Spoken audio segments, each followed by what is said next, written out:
Hello everyone, स्वागत है आपका हमारे यूट्यूब चैनल पे जिसका नाम है सिनेमा इनसाइट। अगर आपको हमारी एक्सप्लेनेशन पसंद आती है तो प्लीज़ वीडियो को लाइक करें और हमारे चैनल को सब्सक्राइब करना ना भूलें। तो चलिए बिना किसी देरी के मूवी को स्टार्ट करते हैं। मूवी स्टार्ट होती है तो हमें एक आइलैंड दिखाया जाता है और ये तब का टाइम था जब वर्ल्ड वॉर 2 चल रही थी। उस आइलैंड पर दुश्मनों के 2 जहाज आकर गिरते हैं और उसमें से 2 सोल्जर्स बाहर आते हैं। वो बिल्कुल ठीक थे। यहाँ वो एक दूसरे से लड़ने लगते हैं और इसी दौरान दोनों जंगल की तरफ चले जाते हैं। अब उनमें से एक दूसरे को मारने ही वाला होता है कि हमें एक बहुत अजीबोगरीब और बड़ी सी क्रिएचर दिखाई जाती है और उसका नाम था कॉन्ग। इसे देखकर ये दोनों बहुत डर जाते हैं और सीन यहाँ पर चेंज होता है। अब हमें काफी साल बाद का टाइम दिखाया जाता है। यहाँ पर हमें जियोलॉजिस्ट की एक टीम दिखाई जाती है जिसमें एक आदमी बिल था और उसका एक साथी। बिल ने काफी रिसर्च के बाद एक आइलैंड ढूंढा था और उसे वहाँ पर जाने के लिए कुछ फंड्स चाहिए थे और इसके लिए वो सेनेटर के ऑफिस में गए थे। ये उसी आइलैंड की बात कर रहा था जो मूवी के स्टार्ट में हमें दिखाया गया है। उसका कहना था कि आइलैंड बहुत पुराना है और इस पर तरह तरह की बहुत पुरानी और बहुत बड़ी क्रिएचर्स रहती हैं, लेकिन दुनिया अभी तक उनके बारे में कुछ भी नहीं जानती, तो क्यों ना हम उनको ढूंढ लें। सेनेटर को ये प्लान बिल्कुल अच्छा नहीं लगता और वो उसे फंड्स देने से इनकार कर देते हैं, लेकिन बिल उन्हें फोर्स करता है कि पूरी दुनिया इवन रशिया भी इस आइलैंड को क्लेम करना चाहता है, तो उससे पहले हमें वहाँ जाना चाहिए। और ये सुनते ही सेनेटर उसे वहाँ जाने की इजाजत दे देते हैं और फंड्स भी। अब जाहिर है वो अकेला तो वहाँ पर जा नहीं सकता था, तो वो अपनी एक टीम बनाता है जिसका वो खुद इंचार्ज होता है और साथ बहुत सारे सोल्जर्स को रखता है, जिसमें एक मेजर भी था। इसने एक गाइड भी हायर किया था जिसका नाम जेम्स था और साथ ही उन सब सीन्स को कैप्चर करने के लिए एक फोटोग्राफर लड़की मेसन भी थी। अब ये लोग एक मीटिंग करते हैं और बताया जाता है कि इन केस अगर हम गुम हो जाएं तो हम किस लोकेशन पर मिलेंगे। अब अगले दिन ये लोग समंदर पर जाते हैं क्योंकि वहाँ से इन लोगों ने हेलीकॉप्टर में वहाँ पर जाना था। लेकिन अगले दिन जब वो समंदर पर पहुँचते हैं तो उन्हें पता चलता है कि जिस रास्ते से उनके हेलीकॉप्टर्स ने आइलैंड तक जाना है वो रास्ता इस वक्त उनके लिए ठीक नहीं है क्योंकि वहाँ पर बहुत ज्यादा तूफान आया हुआ है। लेकिन बिल इस बात पर ध्यान नहीं देता और 6-7 हेलीकॉप्टर्स में अपनी टीम को बिठाकर वहाँ से चल पड़ता है। अब उस रास्ते पर पहुँचते ही तूफान बढ़ने लगता है और कोई उम्मीद नहीं थी कि इनके हेलीकॉप्टर्स बच पाते, लेकिन जैसे तैसे करके ये लोग वहाँ से निकल आते हैं और उस आइलैंड पर फाइनली पहुँच जाते हैं। उनमें से एक जियोलॉजिस्ट कहता है कि हो सकता है ये बड़ी बड़ी क्रिएचर्स जमीन के नीचे रहती हों, तो इसलिए वो जमीन के नीचे ब्लास्ट करते हैं। लेकिन उल्टा आइलैंड में हलचल मच जाती है, बहुत सारे जानवर भागने लगते हैं और चीजें इनके हेलीकॉप्टर से टकराने लगती हैं और तभी आता है बहुत ही बड़ा क्रिएचर कॉन्ग। वो बहुत गुस्से में था और इन पर अटैक करने लगता है। मेजर अपने सोल्जर्स को ऑर्डर देता है कि इस पर फायरिंग शुरू कर दें और जैसे ही वो लोग उस पर फायरिंग करते हैं वो तो गुस्से से आग बगोला हो जाता है और इनके हेलीकॉप्टर्स पर और इन पर अटैक करने लगता है, जिसकी वजह से काफी ज्यादा सोल्जर्स मारे जाते हैं। अब ये लोग 2 ग्रुप्स बनाते हैं। एक ग्रुप में बिल और आर्मी के लोग थे और दूसरे ग्रुप में जेम्स, मेसन और बाकी लोग थे। अब जब मेजर के काफी ज्यादा सोल्जर्स मर चुके थे तो वो बिल पर गन पॉइंट करता है और पूछता है आखिर तुम हमें यहाँ पर क्यों लेकर आए हो। तो बिल उसे कहता है कि ये दुनिया, ये प्लेनेट हमारा था ही नहीं, यहाँ पर तो जानवर रहा करते थे और ऐसे ऐसे क्रिएचर्स जिनको हम जानते भी नहीं। वो मजीद बताता है कि मैं एक दिन समंदर में बोट पर सफर कर रहा था, एक बहुत बड़े क्रिएचर ने हमारी बोट पर अटैक कर दिया और सब मारे गए सिवाय मेरे। और जब मैं वापस गया और सबको सब कुछ बताया तो किसी ने भी मेरी बात पर यकीन नहीं किया। तो फिर मैंने सोचा कि मैं खुद रिसर्च करूंगा और 30 साल मुसलसल रिसर्च करने के बाद मैं यहाँ पर आया हूँ कि दुनिया को बता सकूं कि ऐसी क्रिएचर्स अभी भी एग्जिस्ट करती हैं। वो कहता है कि जल्द ही क्रिएचर्स इंसानों पर कब्जा कर लेंगे, तो इससे पहले हमें इनको ढूंढकर इन्हें कंट्रोल कर लेना चाहिए।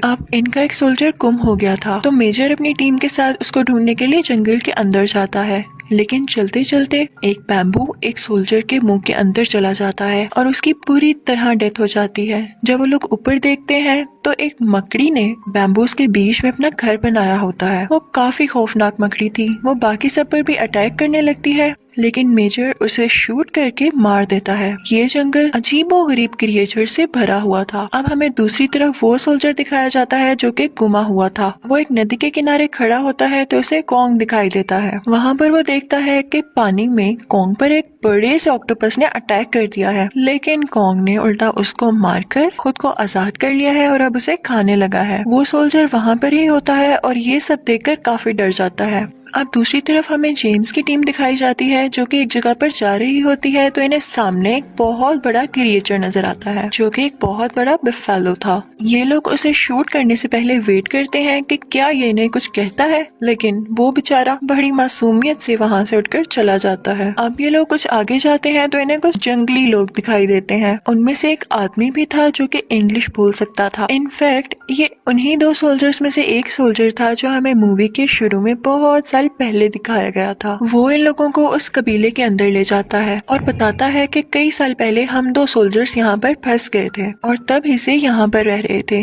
लेकिन कुछ ही साल पहले दूसरे साथी को एक स्कल क्रॉलर नामी क्रिएचर ने मार डाला। ये अजीबोगरीब क्रिएचर जमीन के नीचे रहता है और कॉन्ग का जानी दुश्मन है। वो उन्हें बताता है कि कब से जमीन के नीचे ही रह रहे थे, लेकिन उस बॉम्ब की वजह से जो तुम लोगों ने जमीन के नीचे ब्लास्ट किया ये अब ऊपर आ गए हैं। वो बताता है कि कॉन्ग हमारी हिफाजत करता है और अगर अब इसने कॉन्ग को कुछ कर दिया तो हमें कौन बचाएगा। अब जेम्स की टीम के पास बहुत कम टाइम था उस जगह पर पहुंचने के लिए, तो वो बूढ़ा सोल्जर जो इनको मिला था इनसे कहता है कि पैदल जाने से कुछ नहीं होगा, मैं तुम्हें एक बोट देता हूँ, और ये सब उसको रिपेयर करने लगते हैं। इसी दौरान मेसन देखती है कि एक बफेलो पर बहुत भारी हेलीकॉप्टर गिरा हुआ है। वो उसकी हेल्प करने के लिए उसे उठाने की कोशिश करती है लेकिन नहीं उठा पाती। तभी आता है कॉन्ग और वो बड़ी आसानी से उस हेलीकॉप्टर को उठाकर बफेलो की जान बचा लेता है। मेसन यहाँ पर कॉन्ग को देखकर डर जाती है, लेकिन फिर वो सोचती है कि जो जानवरों के लिए इतना रहमदिल हो सकता है वो कैसे किसी पर जुल्म कर सकता है। अब दूसरी तरफ हमें वो सोल्जर दिखाया जाता है जो कि गुमा हुआ था। वो एक जगह पर बैठा होता है लेकिन बाद में वो रियलाइज करता है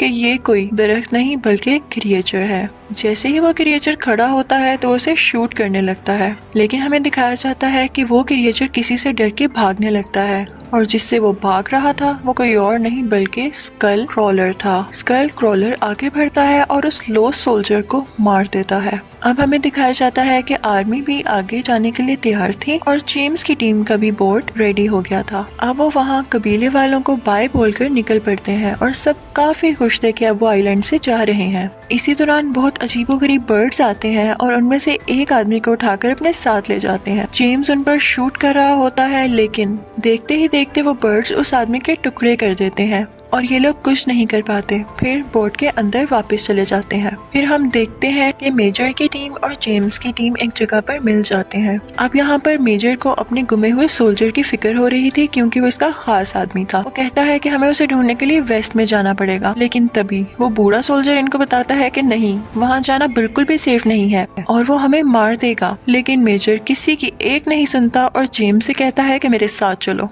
अब ये सब मिलके एक जगह पर जाते हैं और यहाँ पर बहुत सारे स्केलेटन और हड्डियां डिग्रेड होकर फॉसिल फ्यूल बन चुके थे। उनमें से एक आदमी सिगरेट पीकर नीचे फेंक देता है जिसकी वजह से आग लग जाती है और बहुत बड़ा धमाका होता है। इस वजह से आसपास के स्कल क्रॉलर्स उठ खड़े होते हैं। अब यहाँ पर ये क्रिएचर इन पर अटैक कर रहे थे और ये लोग उन पर फायरिंग कर रहे थे कि तभी एक क्रिएचर के मुंह से एक स्कल निकलता है जिसमें उसी सोल्जर का लॉकेट था। तो जेम्स समझ जाता है कि अब वो इस दुनिया में नहीं है, लेकिन ये यहाँ से अब भाग भी नहीं सकते थे क्योंकि चारों तरफ ये स्कल क्रिएचर्स थे।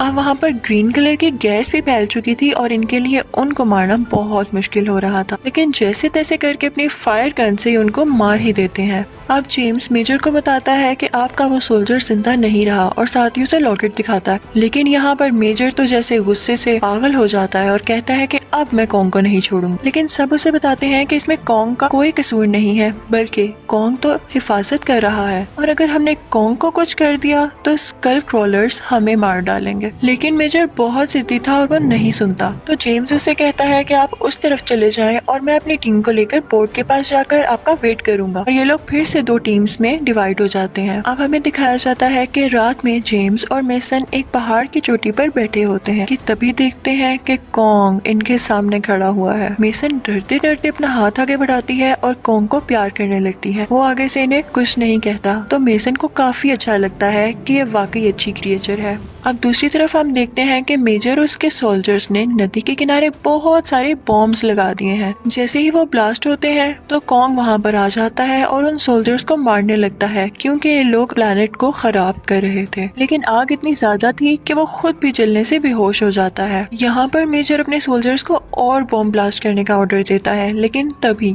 जेम्स वहां पर आ जाता है और उसे समझाता है कि हम कॉन्ग की वजह से ही बच पाए हैं और कॉन्ग हमारा दुश्मन नहीं है, मैं तुम्हें कैसे समझाऊं। लेकिन मेजर नहीं मानता। वो कहता है कि ये जब दुनिया हमारी है, प्लेनेट अर्थ हमारा है, तो हम ही टॉप पे रहेंगे ना, ये क्रिएचर्स क्यों हमारे ऊपर आएंगे। लेकिन जेम्स के काफी समझाने के बाद वो अपनी गन्स नीचे रखने ही वाला होता है कि तभी एक बहुत बड़ा स्कल क्रॉलर वहां पर आ जाता है। वो इन सब पर अटैक करने लगता है, लेकिन कॉन्ग भी तब उठ खड़ा होता है। ये देखते हुए मेजर उन्हें फौरन ऑर्डर देता है कि अब बॉम्ब्स को एक्सप्लोड कर दिया जाए, लेकिन कॉन्ग उसे कुचलता हुआ बढ़ता है स्कल क्रॉलर की तरफ। उन दोनों में बहुत फाइट होती है और बाकी लोग पोर्ट की तरफ चले जाते हैं। ये लड़ाई इतनी लंबी चलती है कि सुबह हो जाती है। अब दूसरी तरफ सोल्जर्स उस स्कल क्रॉलर पर फायरिंग कर रहे थे और वो कॉन्ग को छोड़कर उनकी तरफ बढ़ने लगता है। अब कॉन्ग पानी में गिर चुका था और रोड्स में फंस चुका था। अब एक सोल्जर अपनी जान की कुर्बानी देने के लिए वो सब बॉम्ब्स अपने साथ बांध लेता है और स्कल क्रॉलर के सामने जाके खड़ा हो जाता है कि हो सकता है ये मुझे खा ले और इसके पेट में ही ये बॉम्ब्स एक्सप्लोड हो जाए और ये मर जाए। लेकिन वो क्रिएचर भी बहुत चालाक था।